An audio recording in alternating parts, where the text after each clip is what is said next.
Hey guys, I suppose a quick show of hands. Is anyone here from Los Angeles? What about New York? Chicago? We have any Chicago people in here? Let's see, Philadelphia, Detroit, Washington, D.C. There you are.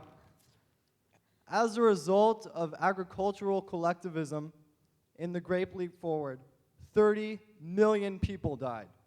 That is as if every single city I just named was wiped off of the map. How can you support a system of government that would kill 30 million people? Is it not morally wrong, Mr. Lotta? I would say that a system that killed 30 million people would not be a good system. But that's not what happened during the Great Leap Forward. And I think it's very important. There's a lot of, I went through, I gave you examples. I went through 3 examples of how these things are distorted and lied about. Please, just put your hand, I do have to answer a question. Wait, I'm saying that it's not the, I am saying, no. This let me just say, this data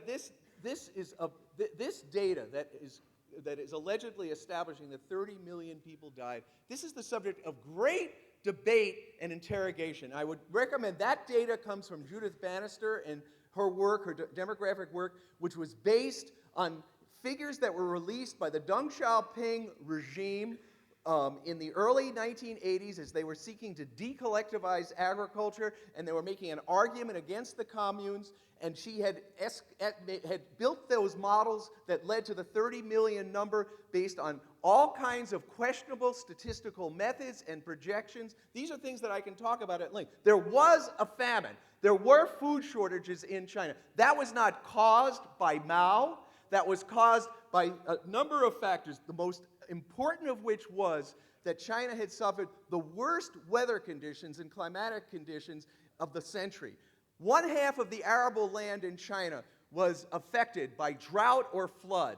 Second, the Soviet Union had very precipitously withdrawn aid, and it created dislocations in that economy. And then there were issues of policy mismanagement that were a factor in the ability to rapidly respond to that crisis. But the response of Mao was to save lives. The response of Mao was to save lives. They cut exports, they lowered the amount of food that was being delivered to the state, and they provided emergency supplies and rationing so that people could survive this food crisis. And the Great Leap Forward actually laid the foundation. It actually laid the foundation for China to overcome its historic inability to feed the people. Through the commune system, through irrigation and flood works, there was incredible agricultural infrastructure built during the Great Leap Forward.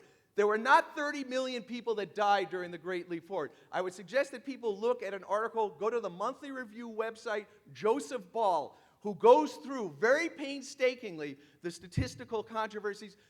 There were not 30 million people that died, and those who did die. We do not have reliable evidence, but it's under 10 million, and it was not caused by Mao and the communes. It was caused by the factors that I described, and there was a very quick response to that in order to minimize those difficulties. And as I said, the Great Leap Forward created the foundations for a sustainable agriculture so that China was able, through the years that followed, from 1958 to 1976, by 1970, China had overcome its historic food problem, and this famine that took place during the Mao years, I hasten to point out, was the only famine that took place. It was not on the scale that you were suggesting that it was. And as I mentioned, you should look at some of these articles, that call this into question, because Zhang Halliday, they jacked it up to 38 million. The data from Deng Xiaoping. Let me just finish. No, it's not 1.5. No, I'm sorry. What I'm saying is that a Holocaust is when Hitler goes and exterminates people. That's not what happened during the Great Leap Forward. This was an attempt, and ultimately a successful attempt, to create a new agricultural system that was going to provide for the food needs, that was going to break down these divisions between town and country, to liberate and unleash women, and it did ultimately produce the agricultural foundations to overcome the food shortages that had long plagued China. It suffered an annual, on average, a famine a year in its past. And this was done away with through the socialist revolution. We can talk more about this data. It's not true, those numbers. I just am going to interject one further thought here. If we're talking about mass killing and what system has that woven into its foundation, from the founding of this country in slavery and genocide to over 100 US-backed foreign invasions, CIA-backed coups, occupations, 500,000 at least, many estimates over 1 million have been killed in Iraq in the last 6 years. This is not an impartial discussion, and I just have to say there's compulsion in every system. There's an incredible amount of compulsion. We have a certain arena here where we can have a free exchange, and we hope that it is a more, it should be a robust debate. But people should actually listen because there's scholarship and there's work that you're hearing that you've been deprived the opportunity to hear. And we are able to have this discussion precisely because there are people who make our clothes around the world. There are people in sweatshops. There are people under U.S. bombs. There are people under U.S. drones. And this is the world, 2.3 million people in prison in this country. So let's not pretend that this is a neutral ground we're standing on. And I'm going to continue to ask